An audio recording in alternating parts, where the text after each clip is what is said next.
Let's go to Helen.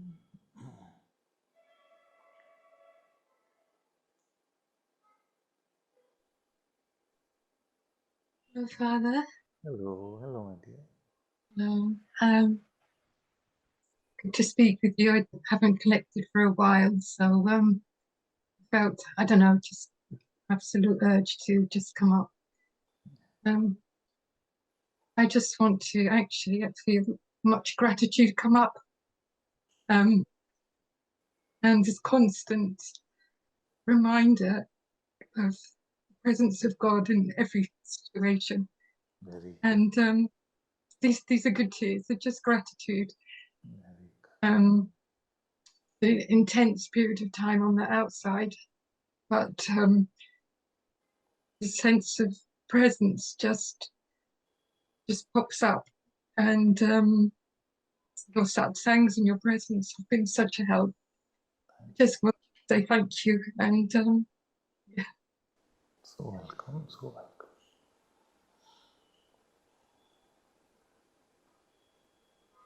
I'm so happy to hear this, that although things on the outside have been quite turbulent, up and down, the reminder to remain with God's presence has been with me.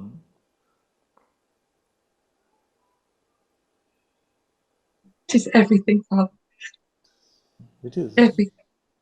You're right. It encapsulates everything I'm saying, actually, in some way. And no matter how huge these things seem on the outside, the next moment, the presence of God is there so strong that it nullifies it. It seems like immense, and then it's like nothing. And the gratitude just sort of, I mean, a while back when it was all too hard and I couldn't do anything, and you would just reminded me of the prayer, just call on God, God, God. And it's been such help. And yeah.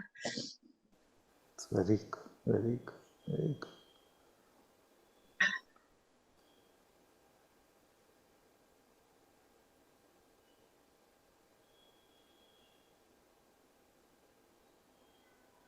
I've been looking at this a little bit, and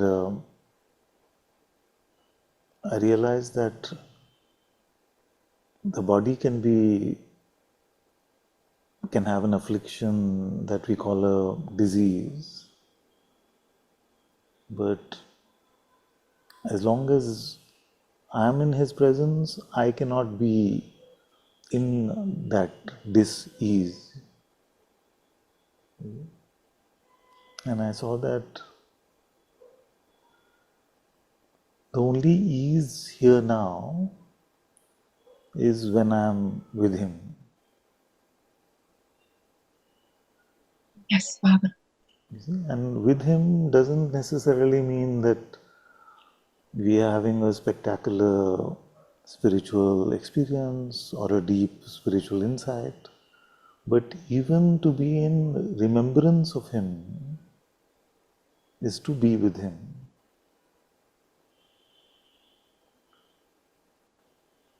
And nothing in the world really can stop us from remembering Him. It will try, Maya will try everything it has, but it really can't stop us from remembering Him. And if taking His name is an easy way to remember Him, then nothing can stop us from taking His name. If contemplating who am I is a way to remember Him, then nothing can stop us from contemplating who we are. No matter what happens on the outside, Maya can actually not really get in the way without our permission to block us from being with Him. That power it does not have. It has the power to try and tempt us with everything it has. Say, what about this? But what about that? Have you noticed, at least I noticed, especially in the illness, slight illness that I had, it's nothing, none of you, I hope none of you are worrying because it's almost gone, there's nothing really to worry about. So, in this slight illness also, I noticed that if I forget about God for a few moments or a few minutes and I wanted to return to Him, the mind would come with saying, okay, but you're not well, why don't you just have some fun, watch some fun video on YouTube, you haven't for so long, you know. So it tries to tempt you with distraction, and there's nothing wrong with watching fun videos on YouTube as long as you're not forgetting about God. But at least I find it quite difficult if it is very distracting then to fully immerse myself in God's presence when so much distraction is happening. So you have to check for yourself and see how that is for you. But no matter what distraction comes up in life, nothing can stop us from saying, remembering God.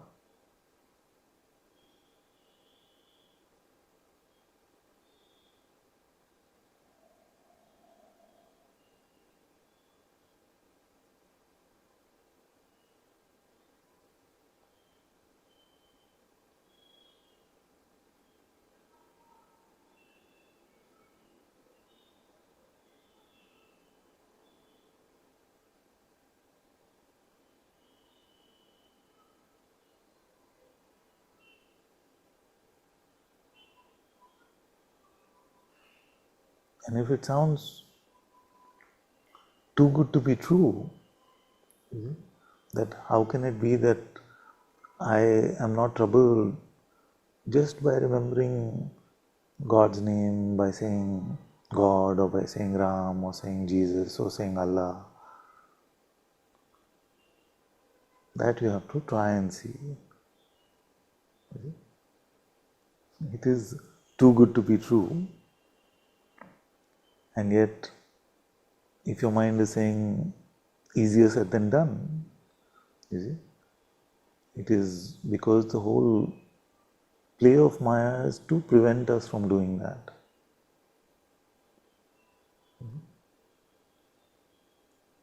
The whole play of Maya is so that we postpone God to later.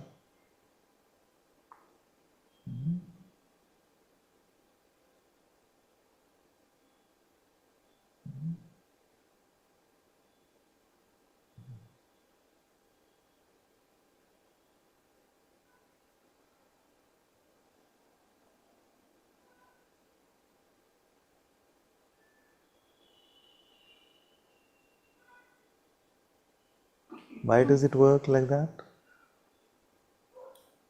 Because it is supernatural, it is beyond the natural phenomenal functioning of this world.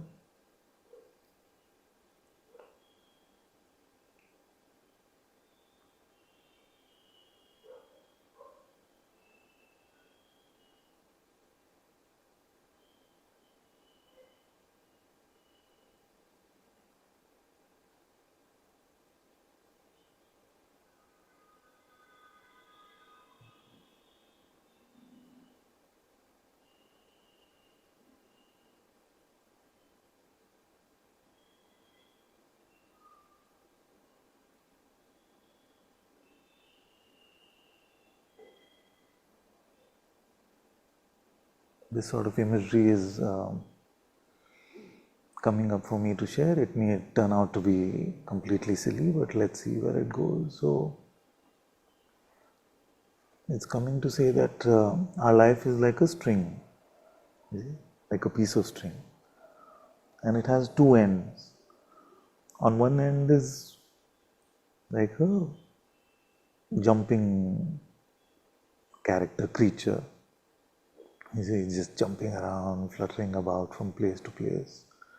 It has no real entity, it is nobody, it has no viability, no tangibility, no strength, Nothing, it's just a tiny,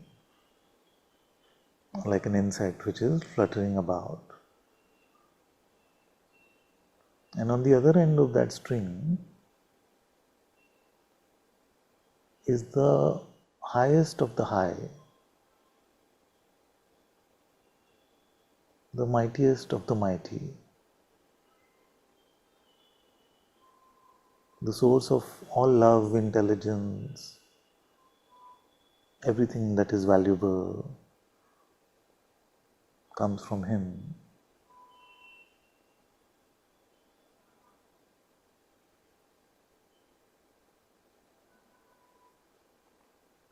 And our spiritual life is to go from identification with that bundle of flesh and blood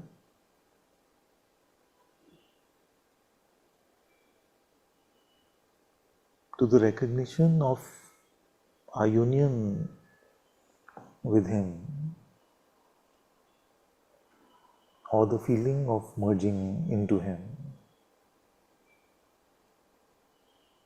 So the recognition of the oneness and the intuitive feeling of merging is not distinct from each other.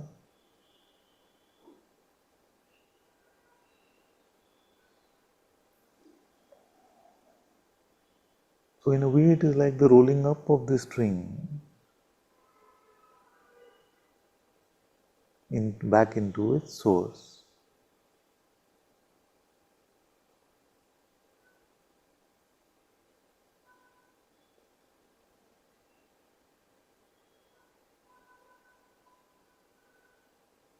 But the important thing is that this process can only happen if the Atma does it, if his Holy Spirit does it.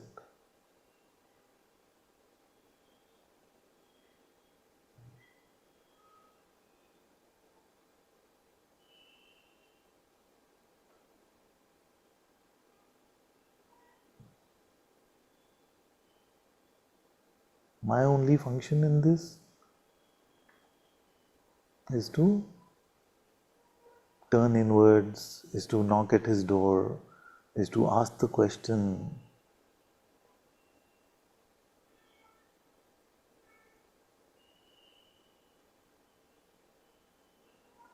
But also in humility to recognize that I cannot knock well, I cannot ask who am I well, I cannot remember God well. There is no real better or worse over there.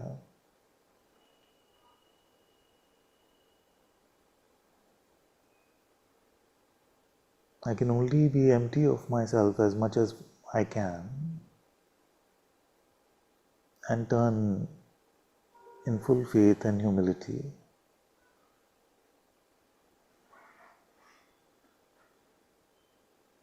But the pulling back of this string is only done by his presence. The merging back into him, the recognition of oneness, is nothing that any of us can ever do.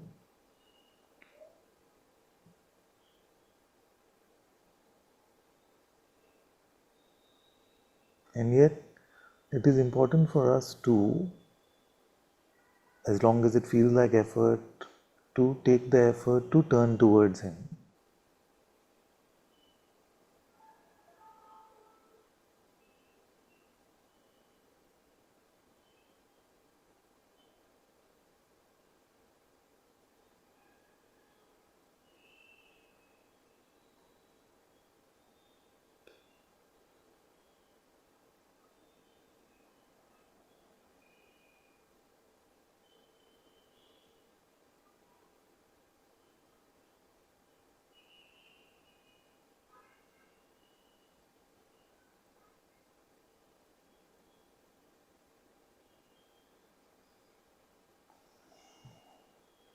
So how is it that the false one arises?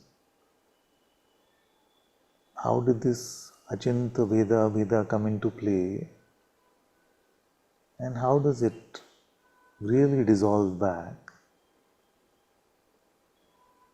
It would be explainable if it was worldly or mechanical. But because it is a function of grace, it is beyond any description.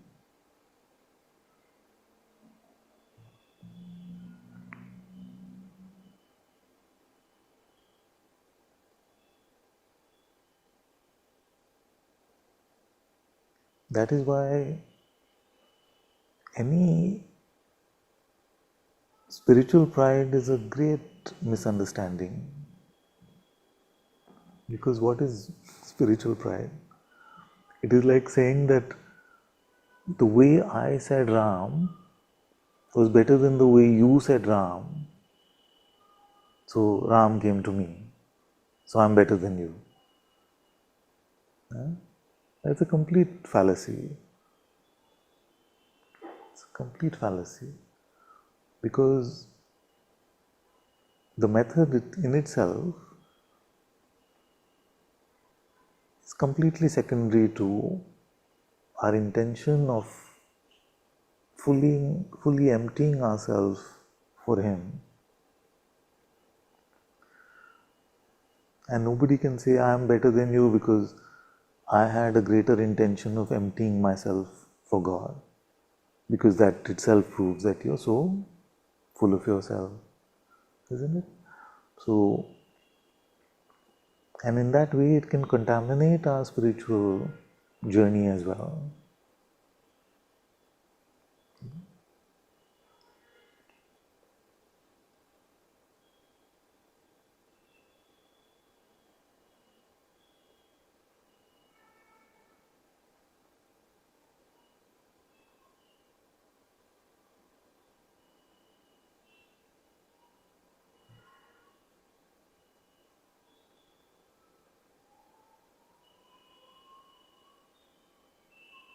In the same way, we cannot ever become despondent, because that is the same fallacy as well.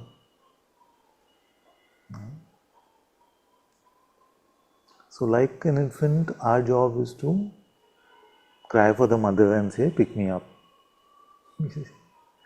Now, one mother picks us up and she takes us to the temple. One mother decides that she has to, okay, I'm taking the metaphor too far, but decides that she has to finish some shopping for the house first and then goes to the temple.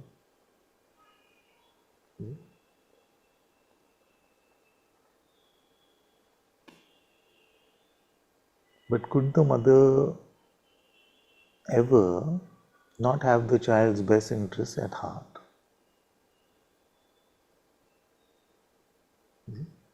So for the child to get disheartened and say, it's not working, I'm doing something wrong, I'm not calling God right, all that is a misunderstanding, because we're treating God as if He's not the most intelligent one, that all intelligence doesn't arise from Him. So in the simple statement that He knows, it could be the end of all of our suffering. Are you getting this point?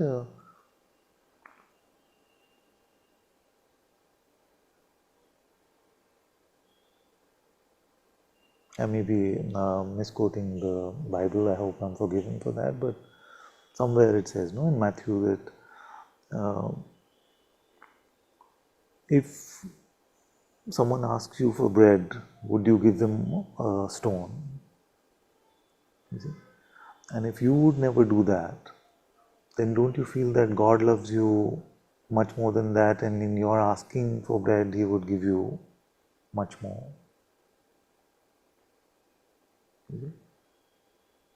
So just know that He knows. And if you could never give a stone in response to a request for bread, then how would God ever do that?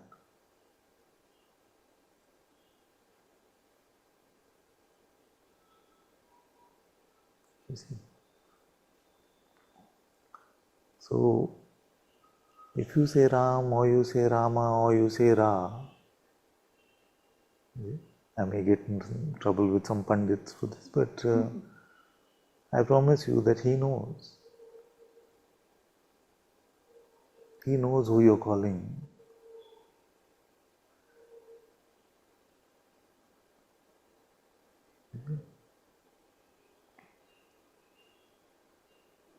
And actually, we can never know. You see, what is the best way to do it? Can we ever know? What is the right way to pray? I've been at this for a few years and I don't know how to pray well. I have no mastery over prayer. I have no mastery over inquiry. Because how to get mastery over that which is not at all a phenomenal process?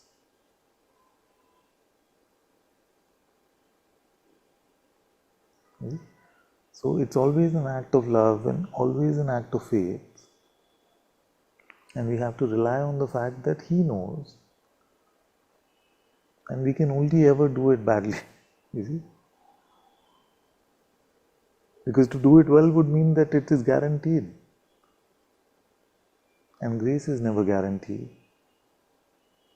Grace is never an entitlement.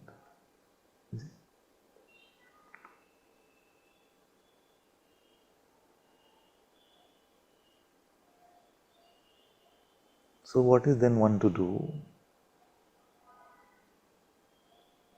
Maybe we can have faith in the teacher's words and say, he has said that God lives in my heart. And my job is to turn towards that, enter that temple of my heart, and to pray to Him. To remember His name or to ask myself who I am.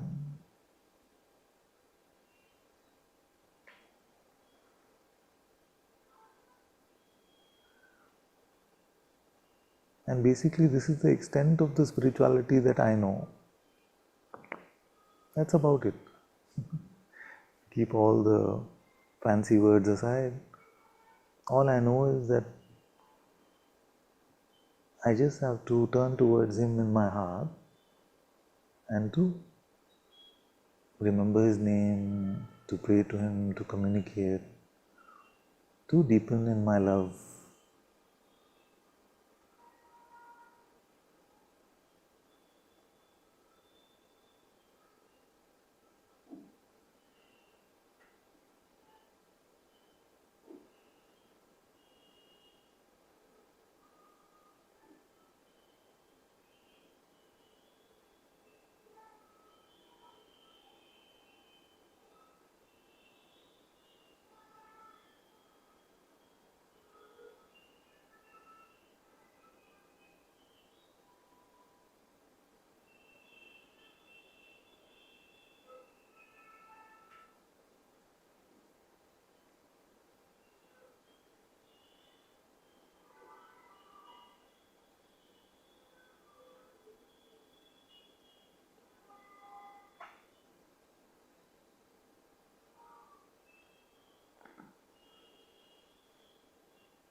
So sometimes we feel that, but I don't know how to pray, what to say. And even that He's resolved for us by giving us the Atma Darshan Samadhi prayer.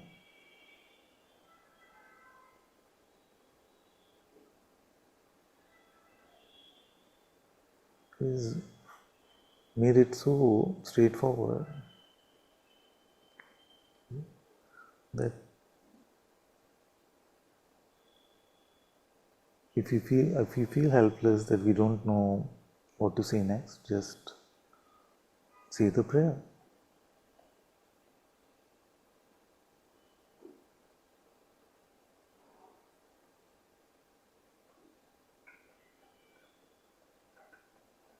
It's been some time now, but I continue to marvel at the gift of this prayer.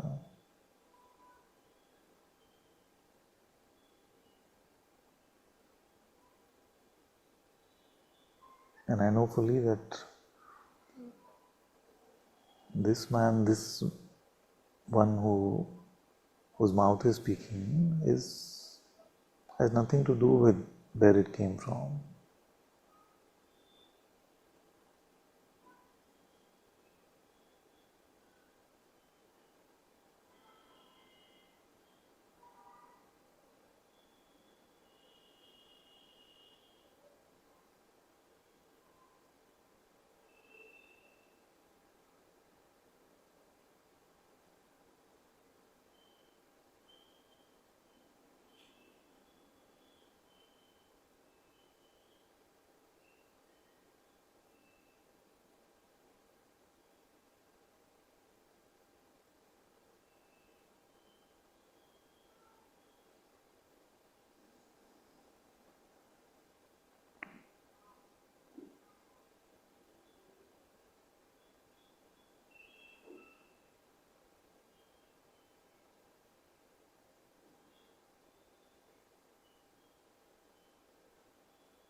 As a human parent, we were talking about parenting a little while ago, but as a human parent, you come to know after some time when the child is seriously calling you and when the child is just wanting your attention or something like that is not so serious. And I'm starting to realize that with Aslan's barks also, when something seriously is happening and he really needs some help, or he's just bored and wants some attention or something like that. So you can start to tell. So if we, with our limited understanding, can tell, do we feel that God can't tell?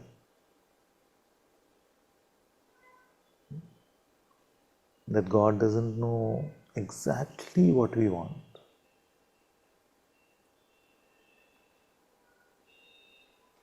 How much of a dissolution of ourselves do we really want? He always knows. Much better. No? He knows better, exactly.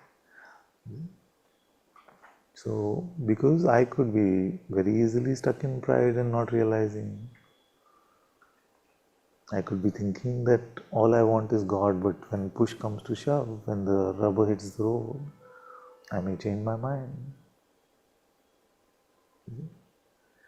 There could be a lot of desire here which is just pent up and not at least visible so far. So I cannot tell.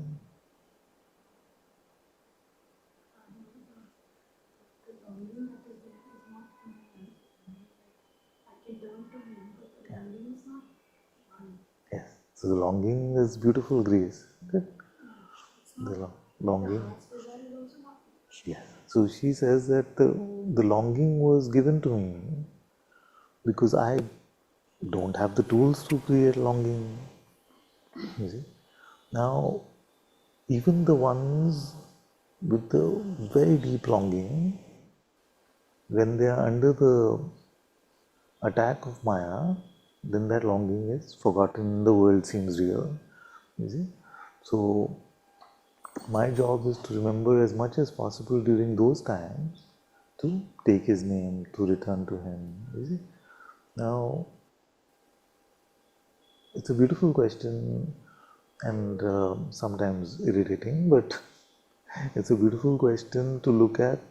But isn't that turning also God's will? So, just the other day, a new way of sharing this came. Not that anything great is there in that, but maybe it is useful to a little bit of extent where if you can look at it this way, that all the sages have told us to follow God's will. So they must have meant that there's that element that I can follow my mind, I can follow my separation, urge for separation instead of my urge for love. And at the same time, they have told us that everything always happens in God's will. Everything always happens. So the way I'm looking at it is that everything happens in His supremacy. You see? Nothing can take away from that. That it's His supremacy, even the amount of freedom He has given His children. Because I don't feel like God is the kind of parent who has forced us to love Him, or God is the kind of beloved who is forcing our reciprocation. That would be too strange to imagine. You see? So since He is not that beloved who is forcing a reciprocation, then that must mean that in His overall supremacy, and because time and things like that are not linear for Him, it doesn't get in the way of His will. And yet, we have the power moment to moment to let go of our mind, be empty of ourselves, and to turn towards God in our heart. You see? Because otherwise it'd be much too convenient for us to say, but if I have to turn to Him also, it has to happen by His will. Then why did all the sages tell us that we must follow God's will? Even that following of God's will would happen by His will. So it happens in His supremacy, in His overall will, but it is He has given us that freedom to love Him in this moment or to pick Maya in this moment. Otherwise, Maya would not be anything. We don't need Maya. So, that is as far as our intellect can grasp. So, this explanation is just to allow us to turn with everything in our might. It is not an accurate description, it is not true for sure, but as far as our intellect can go, this is good enough for us to lead a spiritual life. That everything happens in His will or in His supremacy, but we have to hand over our will to Him. We have to pick love, we have to pick Him over separation.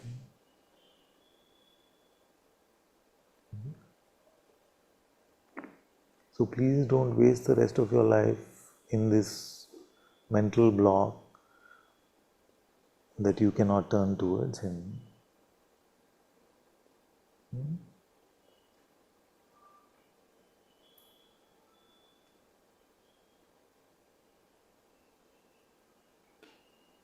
If it is difficult, then go through the difficulty.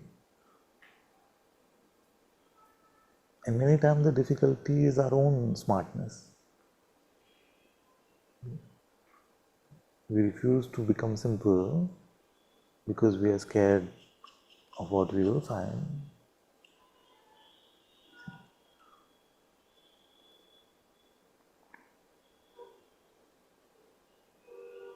And Nanakji said that you may do all the siapa, You may apply all the smartness, all the rationalizations, every excuse in the world, but till you surrender your will to Him, nothing is going to happen.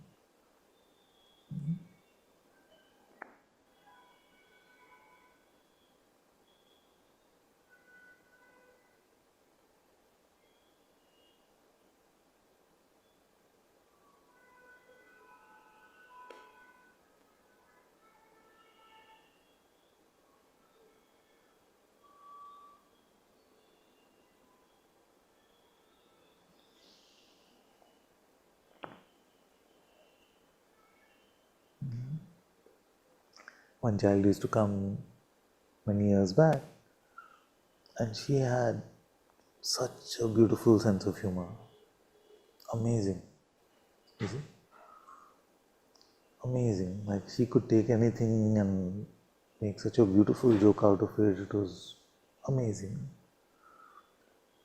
But then one day, God's grace, I realized that it is that which is getting in our way. You see? It is that which is getting in our way. Because anything that was pointed out to her, she would just turn it into some wordplay and enjoy. There's some joy in wordplay, no? See, from that it became that. Look at that. Isn't that great? You see? So, and for a while all of us can get caught up in that sort of performing, that sort of wordplay. But it is important to notice for ourselves what is the defense that we use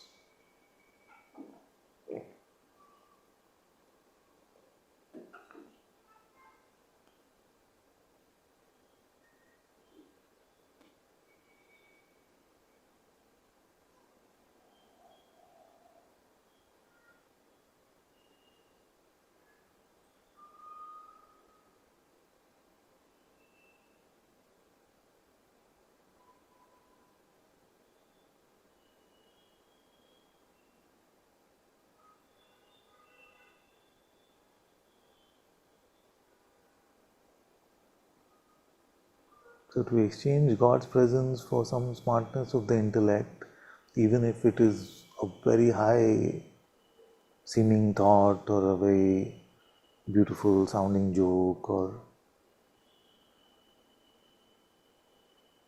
is like exchanging the ocean for a grain of sand, not even a drop of water.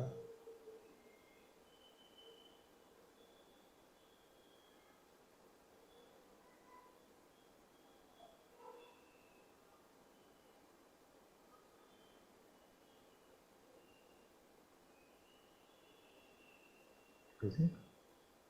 So pick that takes you deeper within, and if humor takes you deeper within, if wordplay takes you deeper within, then use that. If it takes you back into your intellect, into the safety zone of how clever you are, then let that go.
And we sit quietly, and for a few moments we are empty of ourselves.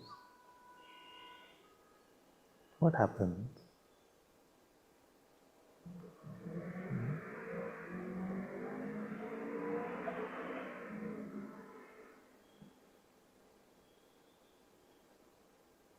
Is it a limbo?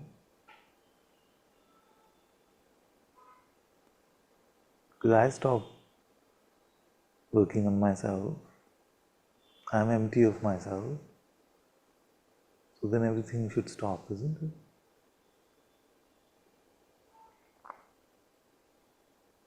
But in that emptiness, what happens?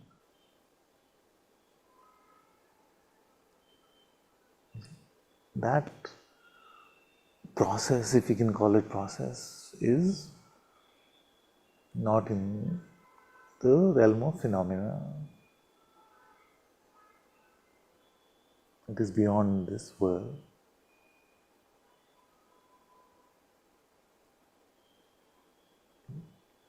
In the laws of this world, what should happen? It should all stop, isn't it? Once I've let go, because I am the driver in the rules of this world, then I've stopped driving, so we must come to a stop. But if there is a spiritual process, and if there is any spiritual deepening, then it only happens in that time.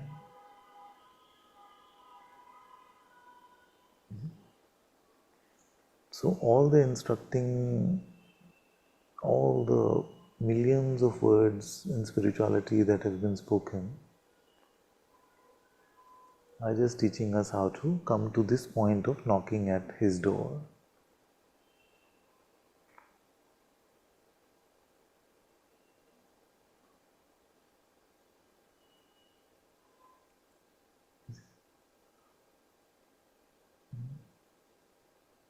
And the more of yourself you will hold on to, the more it seems to impede God working in your heart.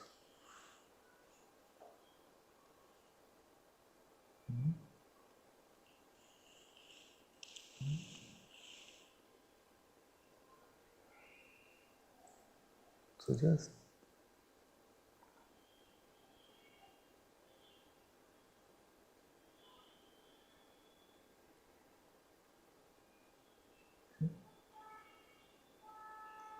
like that, the process. Just some thought comes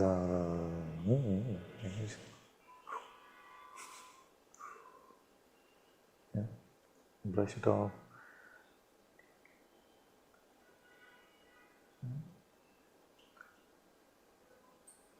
Yes, I was just saying then the next one comes like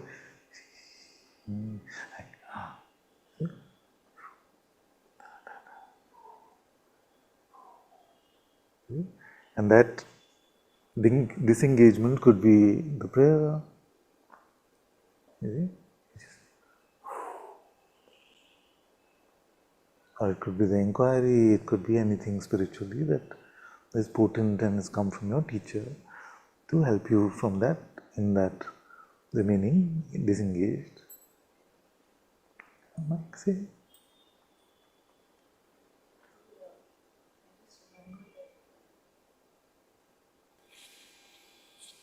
I just remembered that we were on our way to the park, and you said that God said, "I love you very much, my child." And quickly the mind said, "But God never said that to you. You know? He said that to Father." But I see that He has told me, "I love you" in a million ways, Father. Exactly. I like in a day there are 100 times where He says, "I love you" to me. You know. Exactly. I just want to. That's so important that our life is a sign of how much He loves us. How much He has helped us is a sign of that. There's a joke, no? That if all of us are still alive in spite of Indian traffic, that means God is running the world, just like that. But that we are here now, sitting comfortably in this foolishness in life, you see, and the ways of the world, just shows us that God loves us so much, isn't it? And the good thing is that the point of having a teacher, the point of calling someone father or guru, is that everything that he or she says applies to them, then has to be taken in faith that it applies to you as well. You see?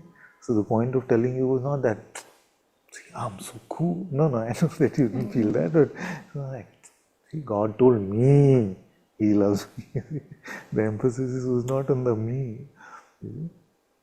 That I'm so special. God loves me. It is to say that this love, His love, is for all of us. He loves us all so much.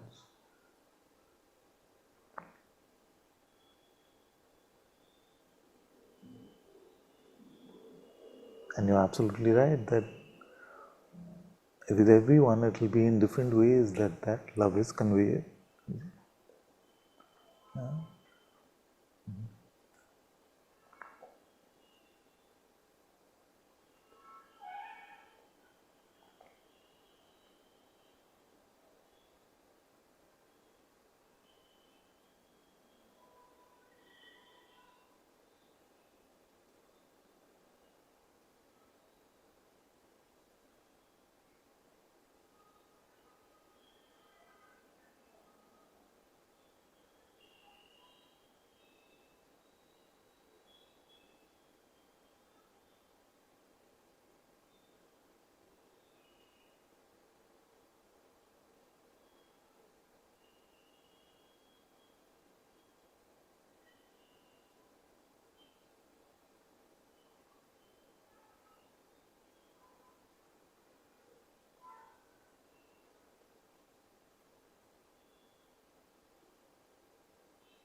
Suppose there are two children on the way to school. One child, the school bus picks them up and they come to school fairly comfortably. The other child has to go through a lot of obstacles. There's even quicksand on the way. And they make it a point still to come to school.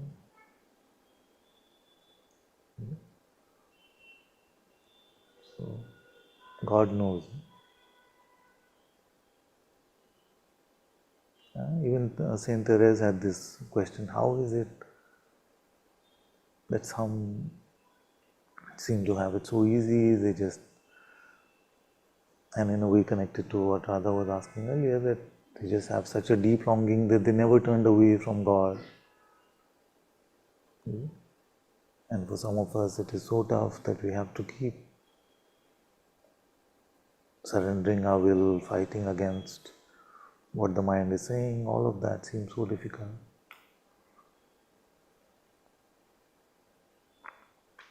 So, just these two words I feel also a great Mahamantra. He knows. He knows which child has taken which route, which child has had it which way.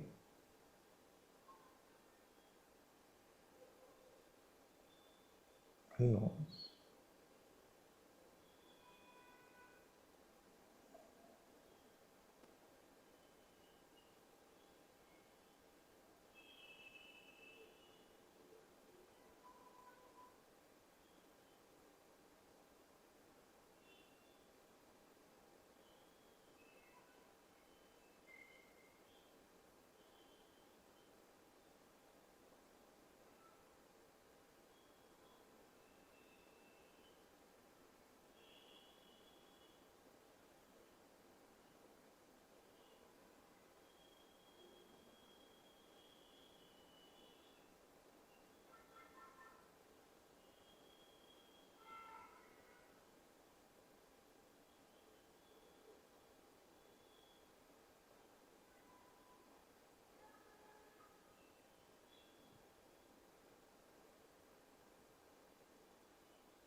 turn to him is to disengage.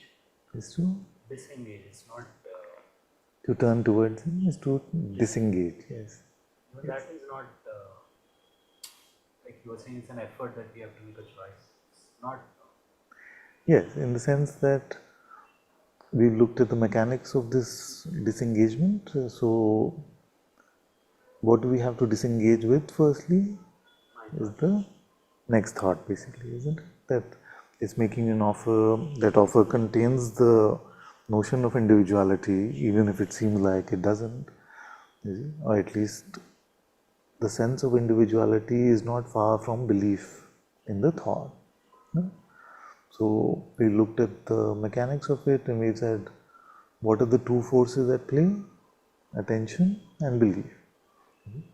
So we looked at how difficult it is to try and get mastery over attention and how much easier it is to just not believe the content of that offer.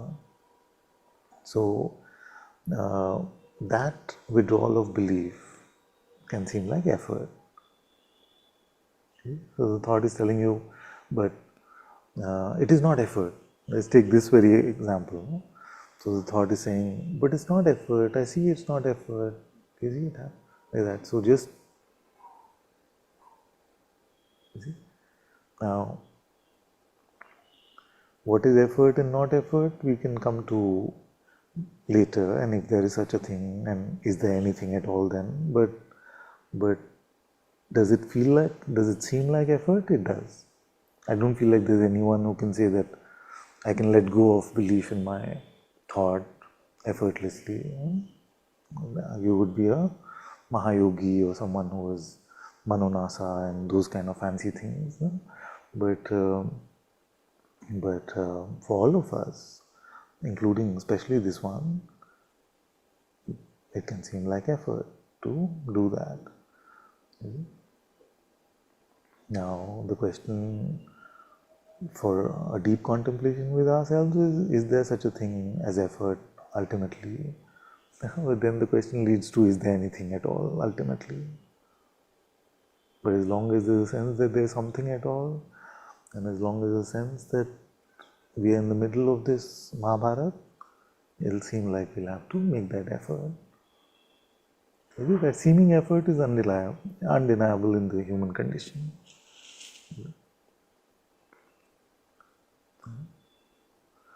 Every sage may say that I was carried throughout by God's grace. Every sage may say I was carried throughout, but no sage will say it was actually easy.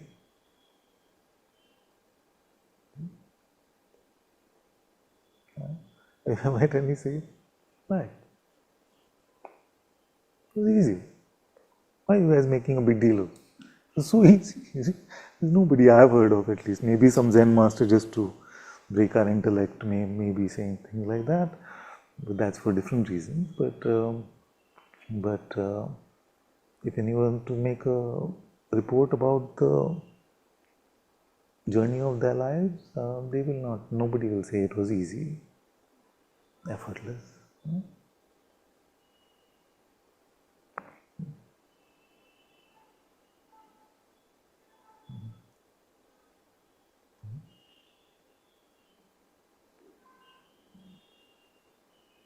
And that is why we have all these stories of great sages like Naradji and Vishwamitraji who got tempted by Maya. Like even the greatest sages got tempted by Maya. There is no greater Vishnu Bhakt than Naradji. So he got tempted by Maya and left Krishna.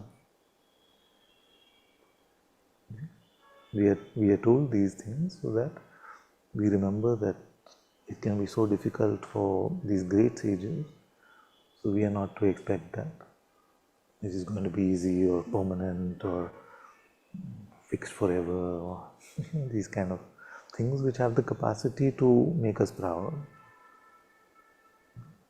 to keep us humble.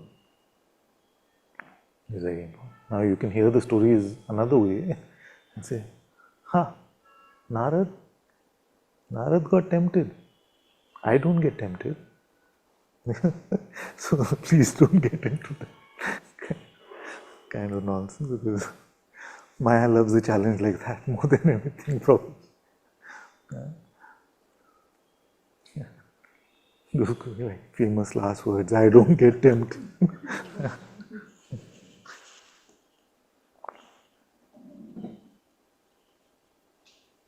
Like I was tempted with this Nimupan.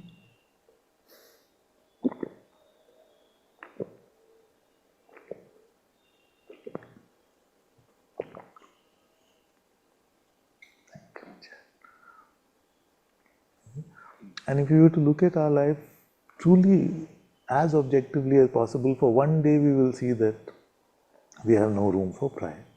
And I'm speaking about myself.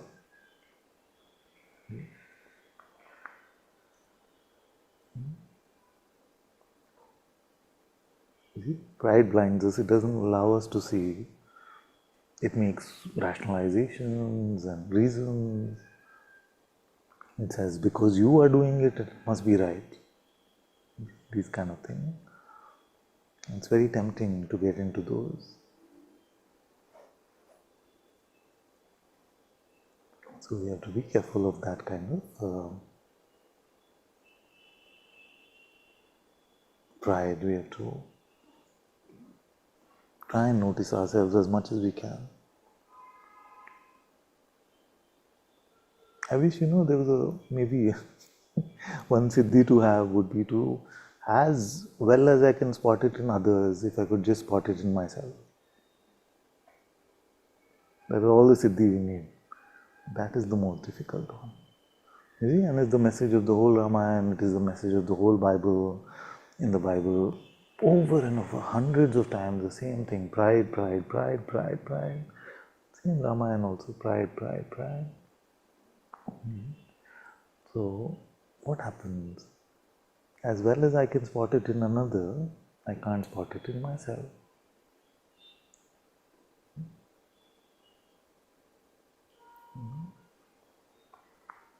Even just freely flowing, no, without all spirituality, that seems like disengaging. In the sense, you're not controlling in a way. But how are you freely flowing without spirit? Like, it's okay. No. I'm just trying to understand that. This I picked up. Yeah. This could be me going with my way.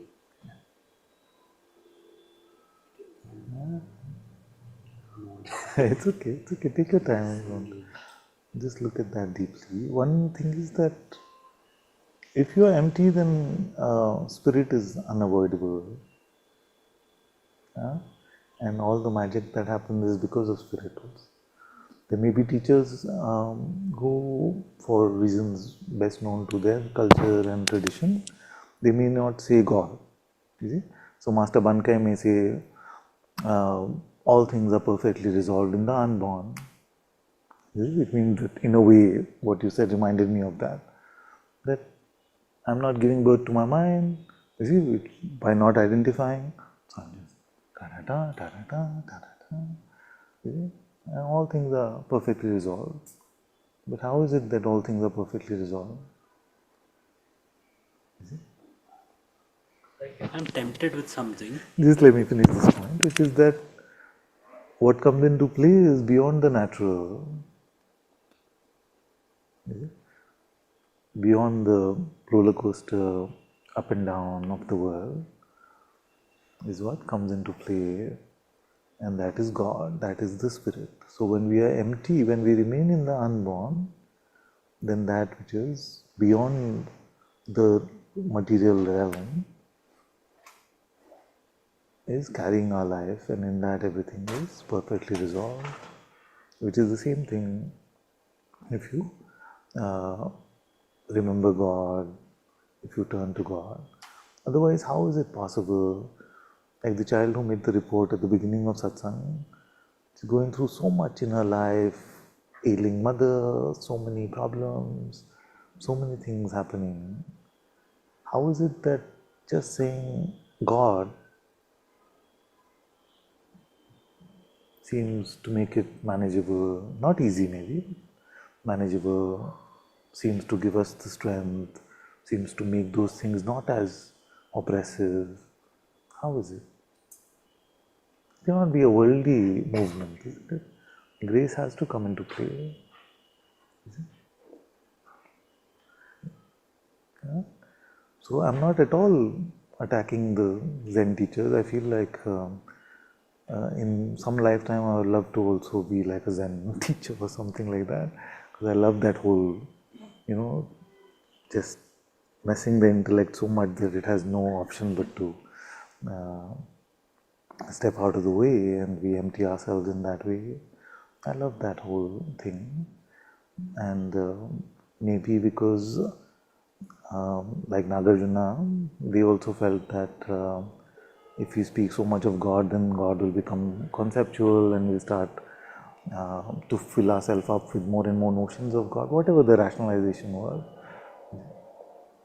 So I'm not attacking them, but I'm just saying that the outcome of a resolution of all things, which is not a small promise to make, all things are perfectly resolved, cannot happen because of so-called natural mechanism. It must be grace at play. And that grace is only the outpouring from the presence of Spirit itself. And again, grace, Bhagavan was also asked this question. Grace is like God's will. Is everything grace? Yes. And yet there are things which you can say, this was grace. So everything is His prasad, but this was prasad for sure. You see? So Bhagavan also answered this way, that although everything is in the overarching grace of God, and yet there are those things which seem like unexpected and undeserved blessings which come to us, which we call grace, which is not in the natural movement of things. So for grace to flow, the presence of Spirit, the outpouring of love from the Spirit has to be there. The Atma has to play that role. Doesn't it happen to us? We may be completely lost about a particular thing. Yeah? Then something happens, we were just quiet, not even thinking about anything, and it seems to have resolved itself. It seems so simple, it seems so direct. What? Who taught us in that silence? Who taught us? Who showed us? Many times it happens that outer evidence is needed because we're so attached to name and form. And we are troubled by something, but something in the world shows us that it is grace. So the outpouring can happen in this way also.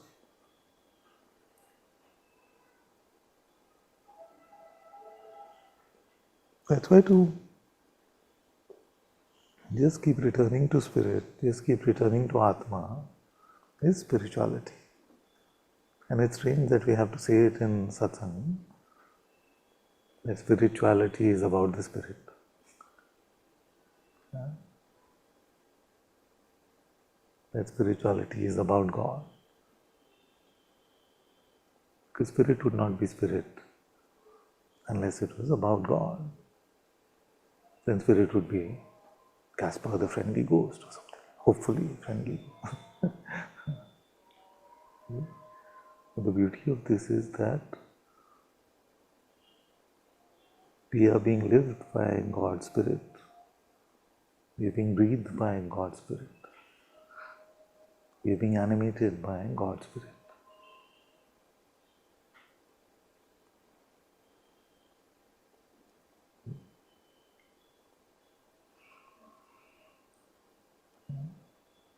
And the forgetting of that, very absurd, strange forgetting of that, is the trick of Maya.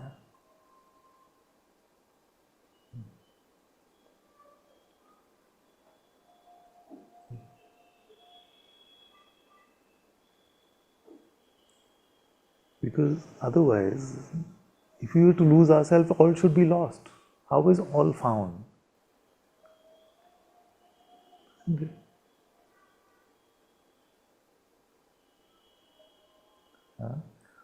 So the famous gospel song goes, I was once lost, but now I'm found.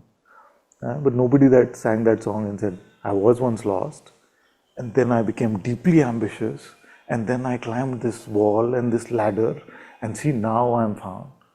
Nobody, hopefully nobody has sung it like that. No?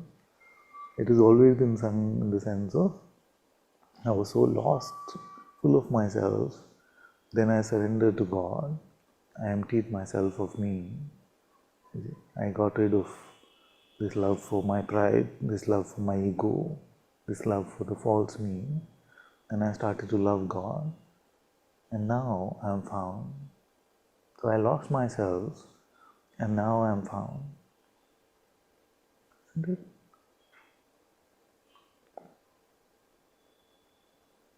How is it possible? If you lost yourself, all should be lost.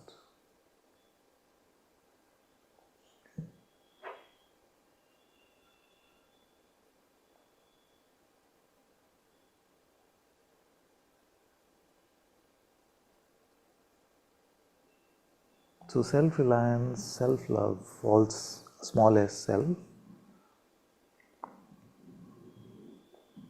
is actually hobbling on crutches. To let go of these is to start to fly, being carried by the Atma within.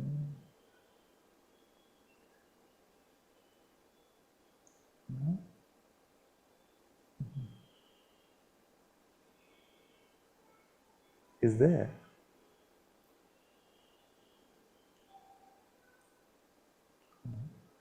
And if time was a thing for it, then it's there waiting impatiently for you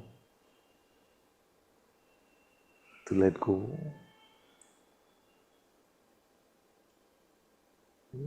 Just let go.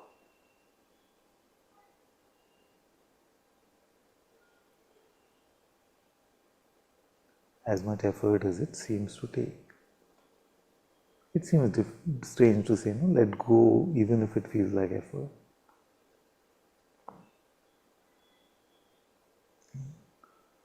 But to not admit that it is effortful is to say that there is no play of Maya happening. It can sound very good in fantastic sounding satsangs, but doesn't really help us day to day.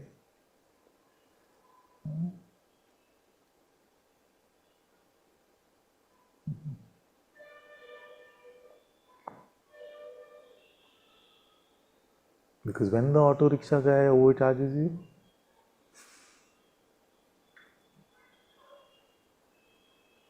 if you haven't built up the muscles to let go with practice, you're not going to let go.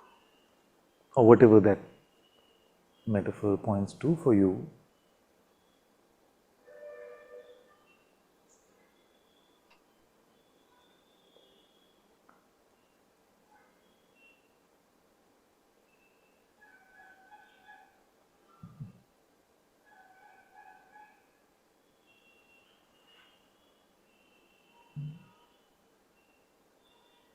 So what is that for you?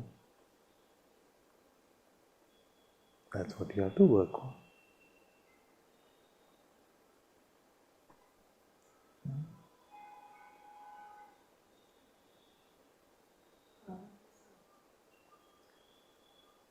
Right?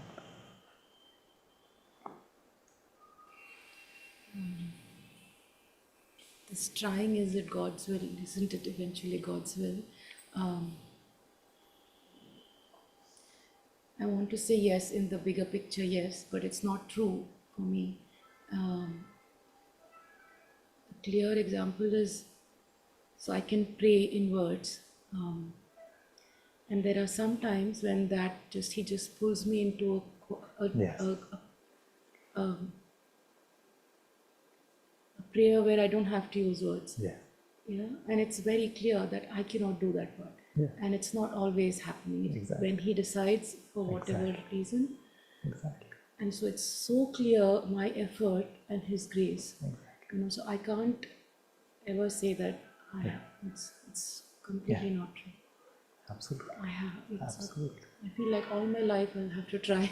It just doesn't. And the handover point, we can't really say. No? Like it's beautiful what you said. But the handover point, even we can't really say. No, in the sense that, yeah, I'm explaining. So, I have to turn to him. At what point did he take over? Was it at the point of my intention to turn? Was it at the point of the Krishna being said? Lord Jesus Christ, Son of God being said? At what point did the switchover happen? Even that we can't really say. There's no way to tell. It could be at the then it was over to him. So it's like this, that metaphor of us, Krishna having held up the Govardhan, and yet we going to support him in that process is very, very helpful. You see? So that's a beautiful thing, that our spiritual life is that Govardhan. We have to go and hold up the stick, although we know that he is the one holding it up, and yet we have to. Beautiful thing. Even this YouTube example that you keep saying, like I have this clear cut. Like today, I was just so worked up with all the family drama. I'm just gonna watch. I knew it. I didn't want to turn to God. I just want to watch some cooking videos, and I knew I have to turn to God. So what did you cook? Some random cookies which I would never ever bake in my life. Oh really? Yeah. So, Shaunak was like, "Would you?" I'm like, "No, I'm not going to make this." But I have watched YouTube cooking videos where I have a purpose. I want to make something, and I knew it's not running away from God. And this was clearly, I don't want to look at. I don't want to pray. I don't want to talk to God. It was for a short time, but it was a clear-cut choice. And so it's very clear inside when you're sometimes when you're deviating and you don't want to turn, which is a torture also because you can't stay there for too long. So it's like you better turn now, even if it's tasting bad. It's hard to turn. That's the thing. And it's the whole irony of it is that those who have caught the bug, I'm stuck somehow. those who have caught the bug cannot be at ease without being with God. That has been the whole contemplation of disease. YouTube doesn't give Shanti in those moments. Shanti doesn't come because we caught the bug, and maybe even before catching the bug, it was not true that we would find some ease in those things, but we didn't know any better. Or maybe that seeming seeming outer relaxation or something was seemed like the true ease of being. The just lightness of being, the ease of being only comes when we are carried by him. Even though the taste of the phenomenon might still be like when in that moment when I pray, I might still not feel that ease that I'm looking for in YouTube. That's why I said the child walking through quicksand can be so tough, and yet God knows. It's very hard. It's very hard. It's very hard.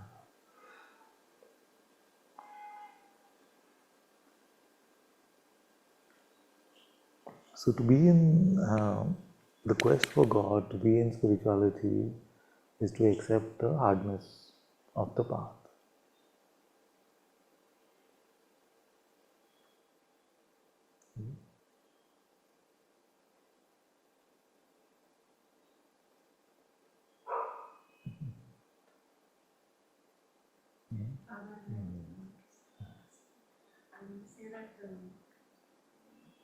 All parents, All parents, okay, I'm all ears.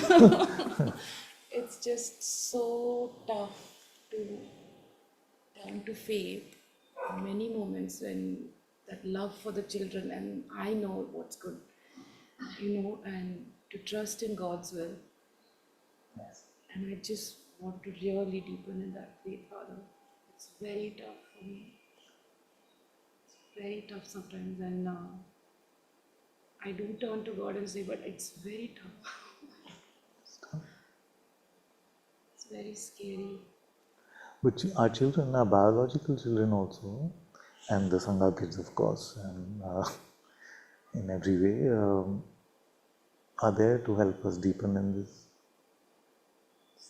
Are also there to help us deepen in this. Yeah.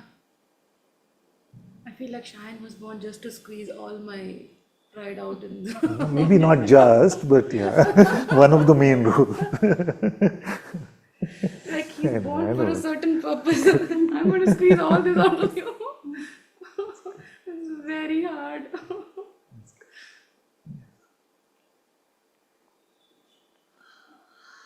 That's true.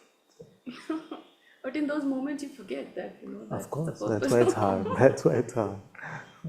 If we always remembered, it would not be hard. Yeah. Same, every relationship. Every relationship. But there's something about being a parent father that I don't feel it is with the wife. It's like I don't know what. It's not the same with the wife, With the husband or with the wife? I mean, like the Yeah, wife being and a husband wife. relationship is not the same as. Yeah.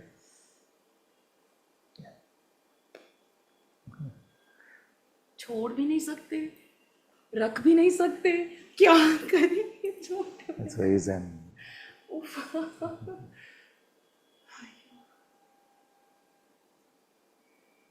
felt that would be question. There was effort to actually solve it on my own. You were telling me to drop it, that was also effort. Exactly. Somehow this was more fulfilling to drop it. That's a good contemplation actually. Why is it effort to drop the thought? Because we feel that our nonsense knowledge is our oxygen. We believe that. Our conceptual knowledge, is it? Which doesn't stand up to any real capacity for anything,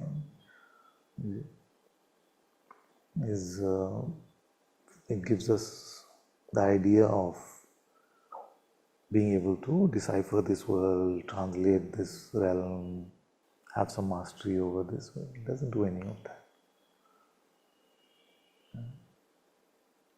There are more colors in this room than all of humanity has deciphered.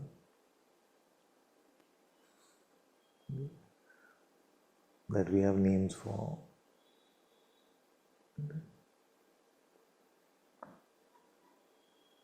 So we have this uncomfortable sort of wobbliness when we are not able to determine for ourselves that this is what is happening.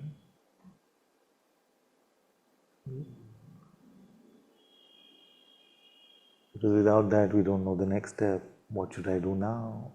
See, so all of this has become this sort of web of conceptual narrative where we get completely caught up.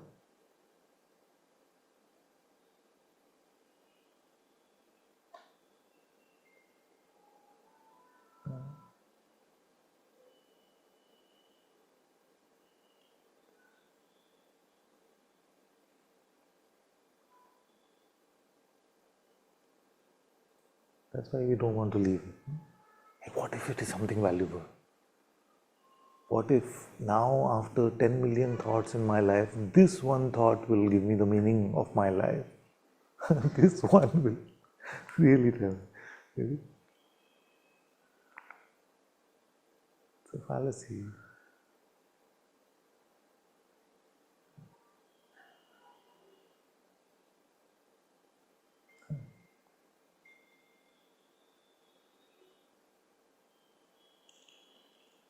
We're all hoping somewhere that finally sab samajh mein aa jayega. Finally I will be able to make sense of everything. And then I'll be the king of the jungle, like that. It's not, our heads are too small. Can we accept that? Tiny way.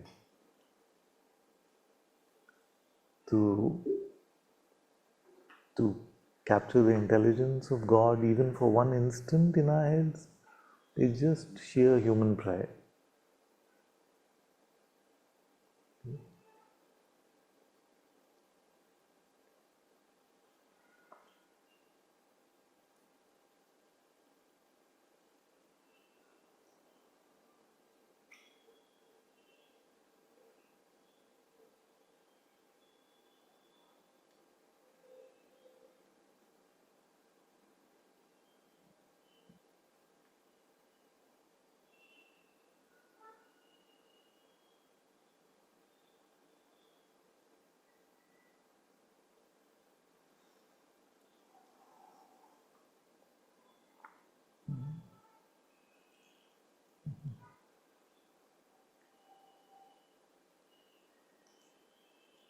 I want to tell you something nice, maybe a digression. But have you noticed that how the mind wants to give you a theme to steal your day? In the same way, grace gives you a theme to make your day. Have you noticed? Like some book will show up, some video will show up, something like both these forces are at work every day. You get to pick. Like somehow I don't know how I came to this today that maybe Radha will remember many years back we were doing this Vedanta project. Meera was there? I don't know. Some of you may have been there. Chinmay was there, of course. She was almost going to work on it actually. I remember that. Yeah, you correct were deeply participating. Exactly. So yeah, it's bringing back some memories of that time. But so in that time, you remember that we had ordered these books by Swami Sachidanandendra Saraswati and also by R.D. Ranade, from so the Inchigiri. From where did we get them? Did we get from the? We called them exactly. So we got them. So just in this project, I've been working on the spiritual advisor thing. I wanted to upload some of the books. So I opened one of his books by Sri R.D. Ranade, who was either, I don't know if you remember, but either Maharaj's Guru Bhai or he was Siddharameshwar Maharaj's Guru Bhai. He was one of their Guru Bhais, and I remember being so touched by his work. But I just got this book because I wanted to upload it into the system. But I just started reading it, and so beautiful. And most of the day went in just the body was unwell, so I took time off from work. And just so beautiful what he shared and what it was just so nice. And I realized that the way that the mind wants to steal your time, God's Spirit also wants to bless your time. It is very, very beautiful in that way, because he is talking about Gyandev ji and comparing with Saint John of the Cross, and doing all of these beautiful passages, and so. And when we first read, we were not so in touch with Christian mysticism or Christianity at all. We didn't know what it's about. But to see that he was already telling us all of this in that time, some 7-8 years back, was very beautiful. Put it in the, I read it in the, I thought you got it from the system. And I downloaded no, I was just reading from the book itself. I uploaded it to now you see reading from the platform. book, but I thought like the app compares all the various. Yeah, so I was putting it in the app, some of the passages. So it is giving me other on the same theme. Very beautiful thing. It's very, very nice. How the experiences, and he just demystified all of this mysticism. No? He demystified it and said, "Can I read a bit of that?" It was very nice. He starts off very beautifully.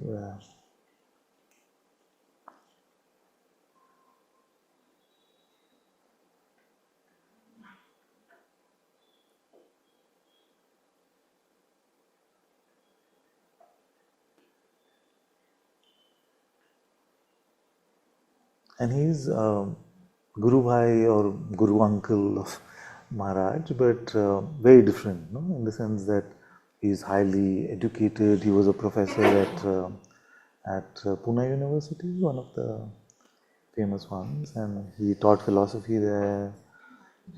And he was also, and he was Guruji to many of them as well.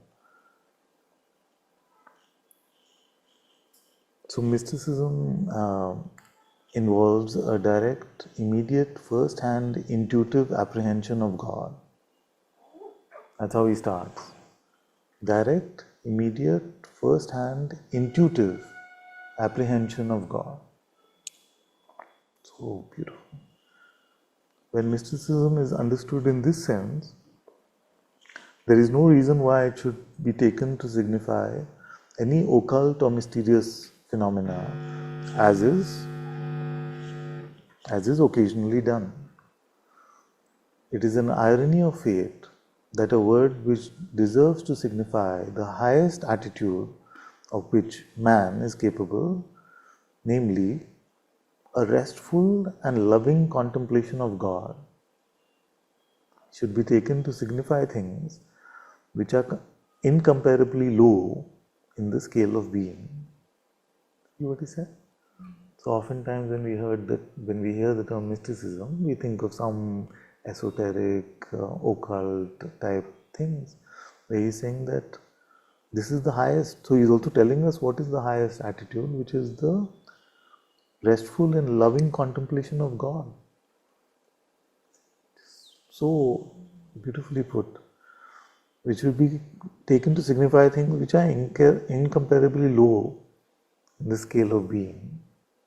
So to compare it with occult practices or esoteric things or other things, which he is telling us are much lower, you see, which is important because many times we just feel like, what's the big deal in this? We're just learning how to be with God. You see?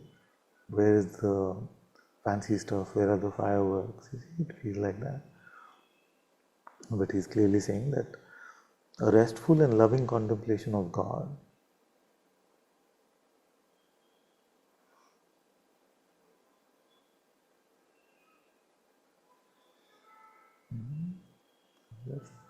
So loving contemplation. So bhakti and jnana together.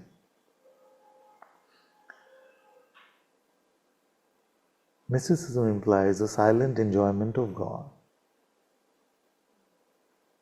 Very beautiful. Silent enjoyment of God. It is in this sense that mystical experience has often been regarded as ineffable, cannot be spoken. It is not without reason that Plato, in his 7th epistle, which is now regarded as his own genuine composition, says, "There is no writing of mine on this subject, nor ever shall be. It is not capable of expression like other branches of study." So he did not write about it. And remember, Plato is the one, like Socrates felt like truth cannot be written. Truth about anything, even worldly truth cannot be written about. So he just spoke.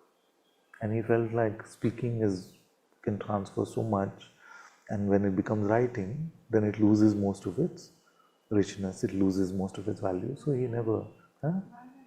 So Socrates, when they were at a time, the writing was a new form. It was not, to find people who could read was very rare. And isn't it true that, like, if these just become words, then it loses a lot of the tone, the essence, and things like that. So he felt that knowledge anyway is such a slippery thing, like true knowledge or truth anyway is such a slippery thing. And then his way was to have these dialogues, to do the inquiry, to bring people to the I don't know really. So he would just catch people on the street and they would say, what are you doing? Where are you wearing, Socrates? He was just wandering the streets. So it was said that he was the wisest one because at least he knows that he doesn't know. That's why he was called the wisest one who ever lived. So he would just talk to people and say, what do you feel about this? Then they would feel like, they would say, oh, it is justice that is happening like this. Then they would say, okay, then how do you know this is justice? If it was to happen to your family and this was a circumstance, would you still call it justice? So he would bring people from the hardness of their position to a softer, I don't know type place. And great. I mean, his books, of course, are beautiful. So then what happened is Plato was his disciple. So he said, I'm not going to waste this great knowledge that my master has shared. I'm going to write it down. So he wrote down most of it. So he was definitely a believer, more a believer in the power of writing and capturing the essence of the messaging in words. But in spite of that, he is the one who said, this topic I cannot write about, you see, which is, there is no writing of mine on this subject, nor ever shall be. It is not capable of expression like other branches of study. If I thought that these things could be adequately written down and stated to the world, what finer occupation could I have had in life than to write what would be of great service to mankind? You see? So he says that ineffable, let's call it occurrence, that happens in the restful being with God, it is so ineffable that if there was any way that I could write it, I would, because there would be no greater service to humanity. But what can we do? We can't say anything about it, we can't write about it. So all the attempt is only to how to knock, how to turn. But what happens upon the turning, we cannot say. It's so beautiful. Is it just me or is it beautiful? Okay. So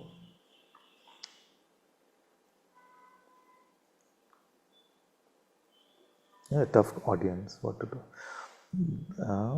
The ineffable character of mystical experience is closely linked with its intuitional character. Okay? So that which is beyond words, conceptual understanding and perceptual knowledge is intuition. And because it is intuitional in nature, it makes it ineffable. That's why you're not able to explain to your families what happened in Satsang. You're not able to say what did you really learn. Because it's ineffable in nature. It is grace which is operating. So the discipleship of the Atma is mostly done in silence.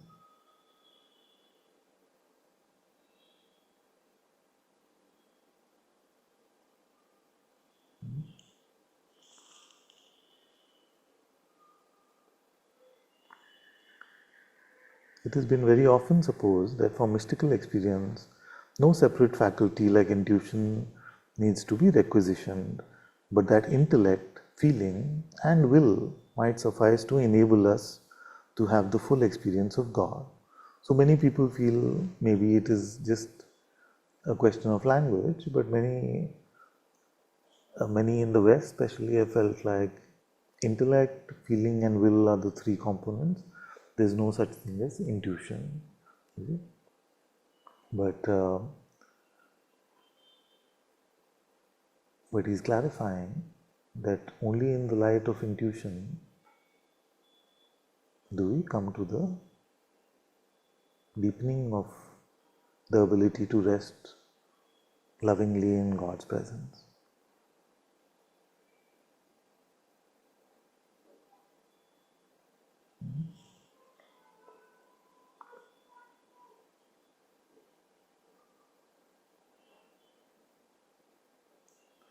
Okay, let me skip a bit. So he's just explaining why intuition is so important. And there's a book, also another academic sounding book, Swami Sachidanandendra Saraswati's book, where, what is it called? The intuitive? In sorry, it's a very beautiful book. I'll find it. Like you would I used to love it. out and irritate us so much. Yeah, I would want to read it out, and the reaction would be much worse than even today. So The name was enough. the You even told us that whoever can pronounce that name, right? Yeah, that one is it. enlightened. Well, I'll find it after reading all. But he's saying the same thing. No? He's saying the same thing. That many copies. What happens is many people take those books because they feel like these are tiny booklets, so we'll be able to handle them. But they start reading them and they're so academic sounding that they must be just keeping them somewhere in some corner of their house. But maybe by grace one day they will see that beyond all those big words, there's very simple pointing happening there. Yeah.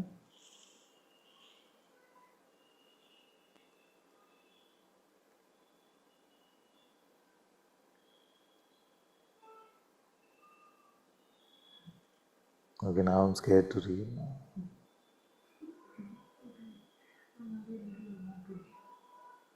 You're a little more patient? Let's test that then. The more afternoon I was, Oh, really? because it was I was feeling like, wow. but I didn't read this part. I went past the preface and I said 30 pages of preface, and I went to the personality of Krishna. Yeah. I was like, you know what I want to do. And then, what was before that?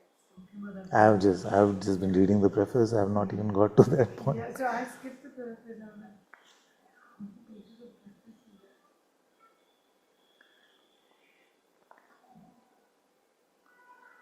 So he says, we may venture to suggest to the dean, which is one who's saying there's no intuition or anything like that, that unless the emotions are purified and are turned towards the service of God, no seeing of Him face to face, of which he speaks so enthusiastically, is ever possible.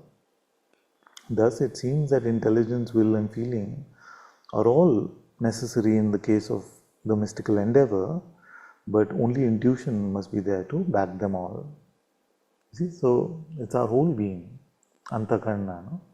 Our whole Antakarna must be in service of God, in love with God, for us to be standing face to face with Him.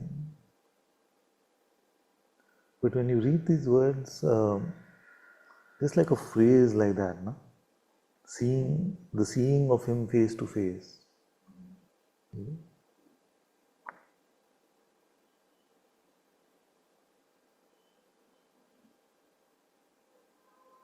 And he's telling us that seeing is going to be intuitive. That seeing is going to be intuitive. It is this combined character of mystical experience, namely its ineffable and intuitive character, which has served to make all God-aspiring humanity a common and hidden society. I love the way he speaks, because whatever culture we may be in, whatever religion we may be in, these aspects are common. So he's saying that all the ones who want to just rest in this loving of God are part of this small, tiny group, which is hidden. It's like a hidden society almost. The laws of which are known to themselves, if at all. The laws of which are known only to themselves, because if you tell the world, what am I doing? This book is called Mysticism in Maharashtra by the same one. The same one. This is part of a series called Indian Mysticism, and this specific one is Mysticism in Maharashtra about Gyandev, Tukaram, Namdev, all of these. This is the one I'm reading from.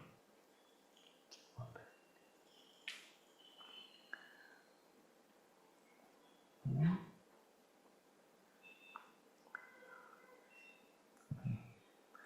is the book that I was looking at earlier?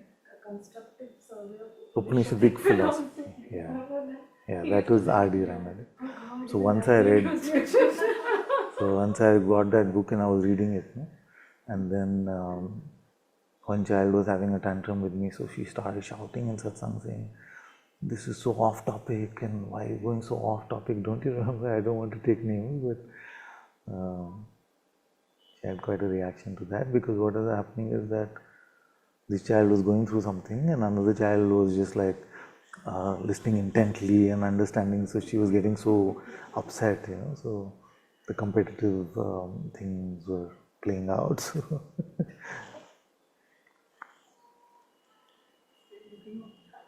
huh?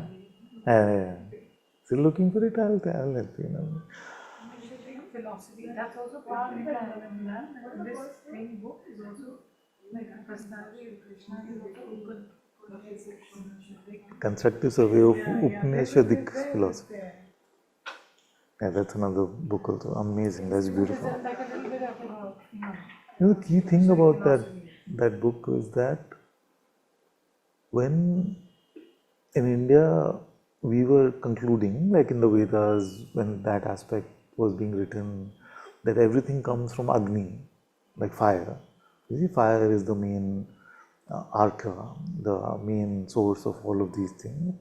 Then there was a movement in Greece also at the same time that was saying fire is the source. When we were saying water is the source of everything, there was a movement in Greece also which was saying water is this. So it was like the same insights were coming across, and travel in those days was next to impossible from this part to that part. So he's written a whole book into how at the same timeline these discoveries were being made and these insights were being had in two very different parts of the world. So mostly it's a comparison of Greek philosophy and the Upanishads. So I remember reading it in Satsang one day. I remember what he spoke about, where he says that through karma you can't find God. I mean, you can't have that need, that insight that you can go to 100 karmas, but you will not find, that. Yeah, it's like the Upadesa Saram. Like the Upadesa Saram. Okay, you really don't want to hear this, no? That's why all of you are telling me. It's okay. Kya kare? Okay, so I sent it on the WhatsApp group where most of you are there. It's called Sangha Events. The Sangha Events group we can send on the main group also. Not that any of you will read. I read it. You read of it? You like this stuff, no? Wasn't this one, right? This, the deliberation of the ultimate reality culminating in intuitive experience? Deliberation of the ultimate reality culminating in intuitive experience. That is one. That is one very nice one. And yeah, and another one which is as that empirical, like comparing the intuitive light compared to empirical meaning. Swami Sachidananda Indra Saraswati. Same. She's taking the same. This one is also by him. This one is also by. This was way before Kierkegaard. Yes, Kierkegaard. This was there was the first round of Kierkegaard, Which nobody accepted. which was around this time, and then the second round was along with the Chosen. So when it came along with the Chosen, then it really hit us. Kierkegaard came during this time. Yeah, I tried reading also, and then I remember another child threw a tantrum. Me. No. I also You, threw a I'm tantrum. sure you did, but so she said that one day you say like that, now Kierkegaard is saying, so you're saying like this. Is it this or that? No? What is it? Found the name? Does he? Who's Sachidananda? His photo is mostly black and white though. Sachinta Nandendra. No, this is Sachidananda. Swami Sachidananda. Swami Sachidanandendra Saraswati.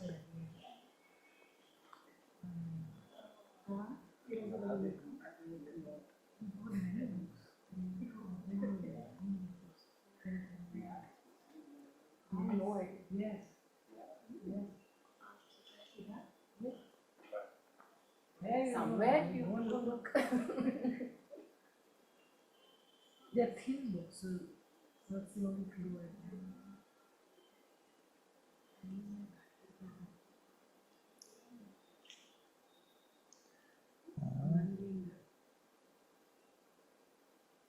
Where is it? I'm not sure.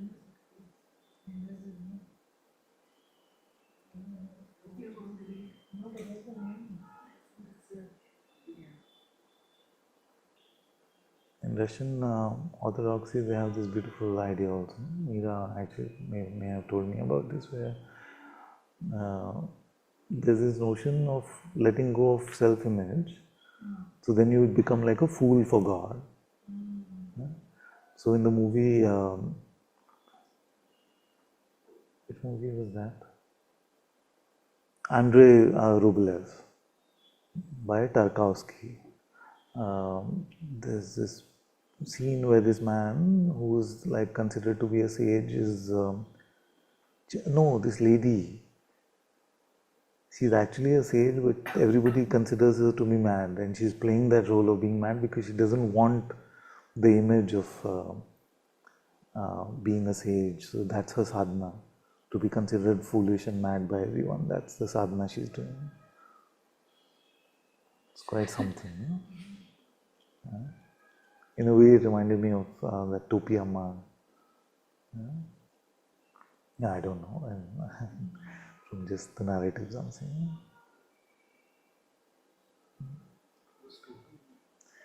Topi Amma is a lady in Tiruvannamalai who just wanders the streets and now has got some following and things like that. So she has no home. She left her home for God. And just, people just help her with food, and but she is like, what do you call them? Renunciate. No?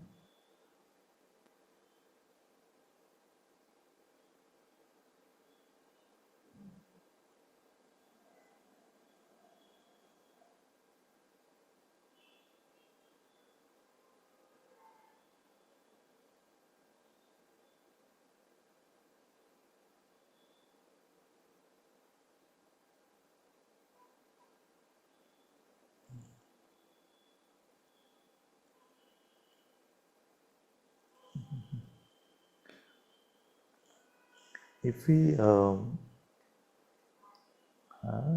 put a YouTube or a YouTube we can watch, but Netflix can we share on Zoom, or it blacks out?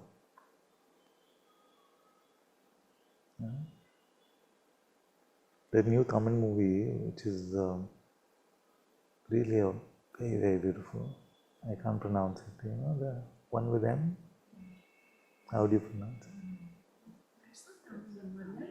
Tamil. Huh? Well, it poses like a family drama, but yeah, it's Tamil. How do you say? Let me try. Meyyagam. The part is difficult, but Meyyagam. It's very beautiful. It's really the simplicity of how to lead your life just in love, with love. And not, it wasn't about a romantic love, it was about a bond between friends, but it captured a lot of messages in very simple ways, very, very beautiful. So maybe one day we can just gather, and if they want to gather on Zoom also, we can, it has subtitles, otherwise my Tamil is not so good. So should our satsang become like that now? No. We should watch some Tarkovsky. Who is Tarkovsky? A beautiful director who died very young, but he would make these deeply spiritual movies where he would try to convey spirituality not in the dialogue, but in the overall sense that you would get. So,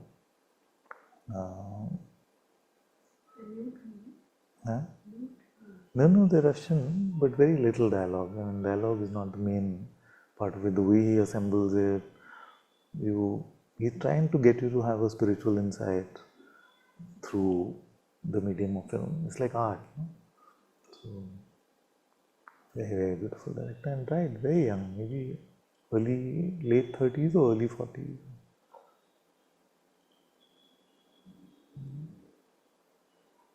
Can't put it into a box, it's all like that. Can't put Towards it in the a end box. also it leaves us in that places where Contemplative. Huh? ineffable kind of thing. Enough. You can't. But yet something happened. Like there's a kind of movie which is just trying to be like inconclusive, and some of those are fun also. But when it's true art, it's just like leaves you affected, but you don't know why you're affected. You can't really say like what happened. So, Stalker or something. Stalker is his most famous one. Stalker.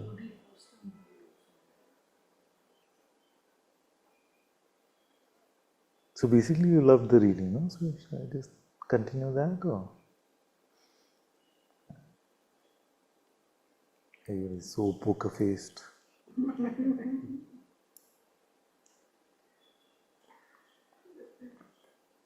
Huh? It's like I read it. It doesn't seem the same when you read it. So you want me to read more and more of it? After the stories of last time, I'm not so This sure. is not such a I feel like this time you like him also. yeah. I really like it. Some even try reading some. Because actually in one page what he has said could take me many satsang to say. It's very, very good.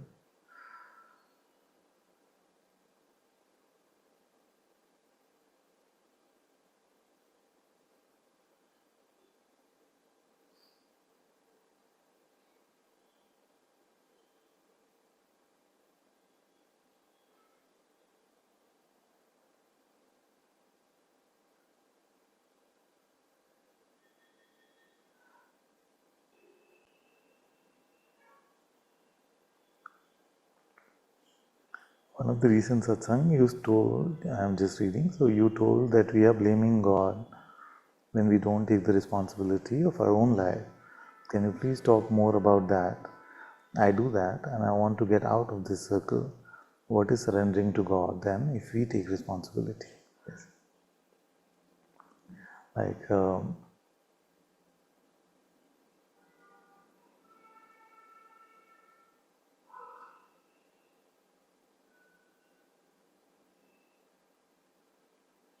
for those who are in satsang, it is a very, very important responsibility to stay with God's presence, to follow only His will, to remain in His light. And we find reasons, we find justification, rationale, intellectual constructs, even spirituality, to try and step away from that responsibility. And we get into, I started satsang talking about the absence of ease, the dis-ease is the absence of ease which we only experience when we are distant from God. So our responsibility is very difficult, it's very hard, this path is very, very hard, but we have to work at it completely.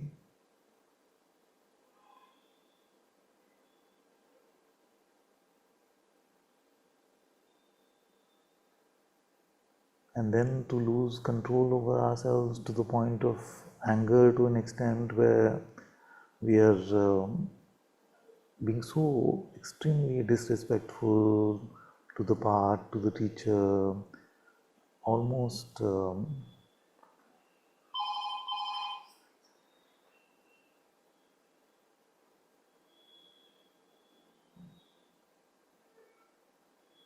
almost wanting to project our pain in such a strong manner.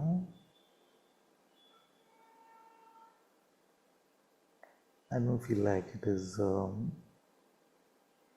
is fulfilling our responsibilities. I don't feel like God has made any of us that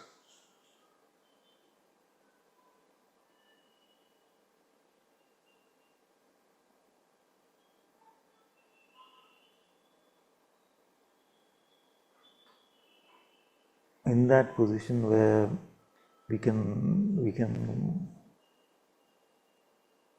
become ungrateful to God.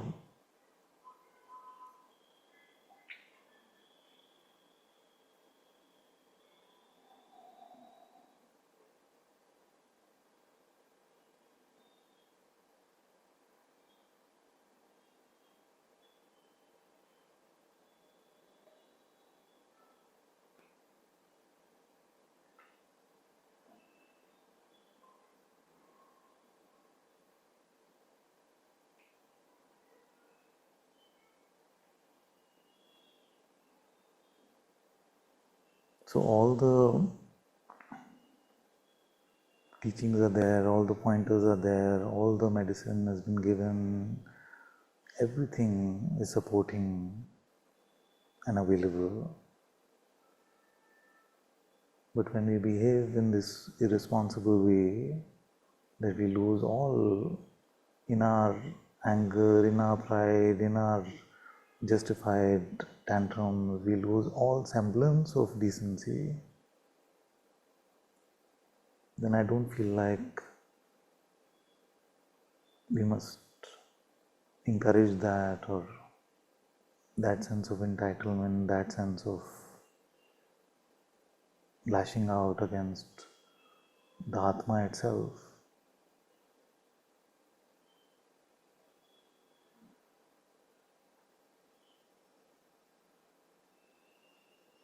So this much responsibility I feel like we can take, you see. This much responsibility I feel like it's very important for us to take. That we can't just say, oh, I was going through something, so then I said this about the teacher and his guru and about, in a way, about God himself.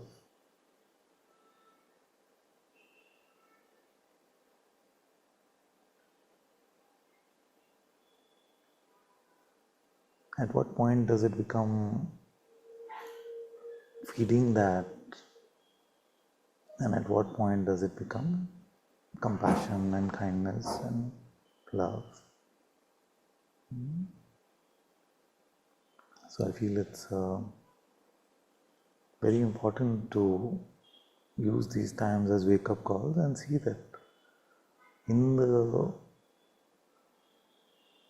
because the situation is a certain way, if we can come to these extents, then is there really no responsibility for us?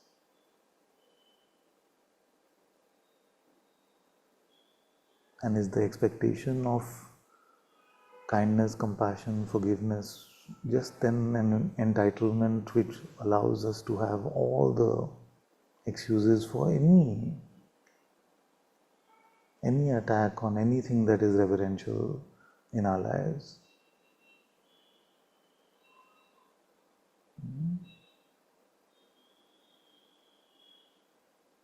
So it's worth contemplating these things, and I'm not saying that I have the answers for these, but I feel that the questions are important and we can't just brush them under the carpet. So the question of our responsibility versus God's grace and how they have to collaborate together has been the message of today's satsang. And it'll be good if you can hear it without having to individually call upon people and say, okay, now what was your question?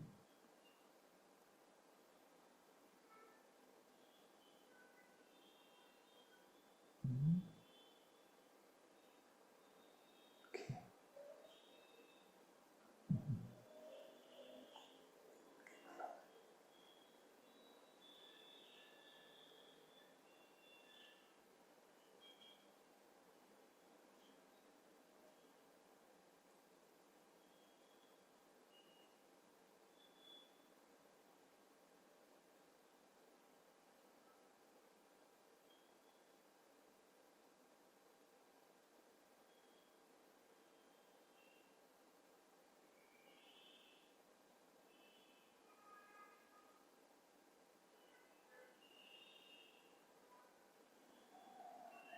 last part of it.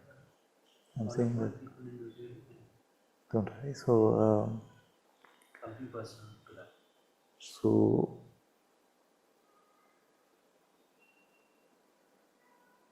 all of you, and my feeling and my blessing and my hope is that in this closeness with God, all of you will lead the lives of saints.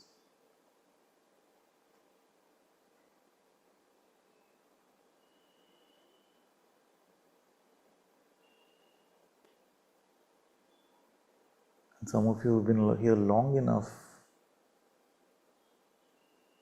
to at least start to imbibe some of that patience, some of that courage, some of that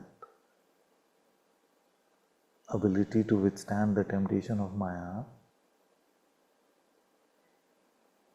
that we don't start attacking God in these very hurtful ways. If so many years of satsang hasn't even led to that much,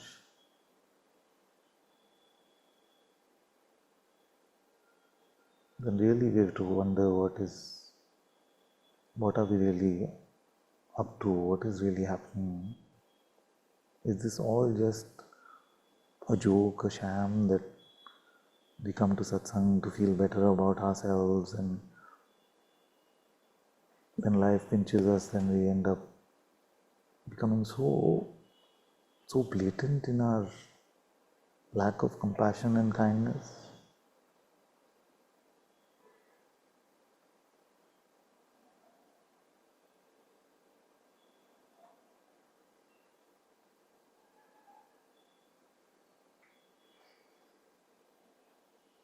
So let's all contemplate. I'm not saying that I have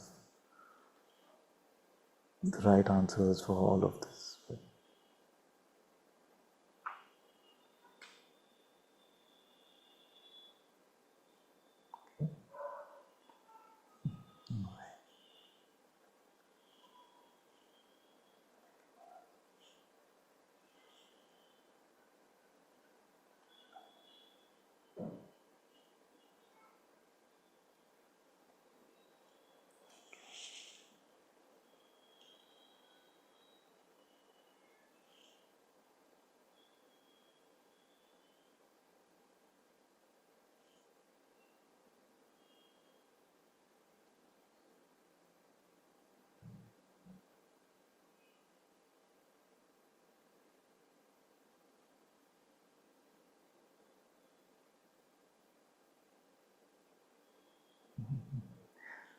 so this is not a new view and angle. It's just because the body is tired, I'm using the couch.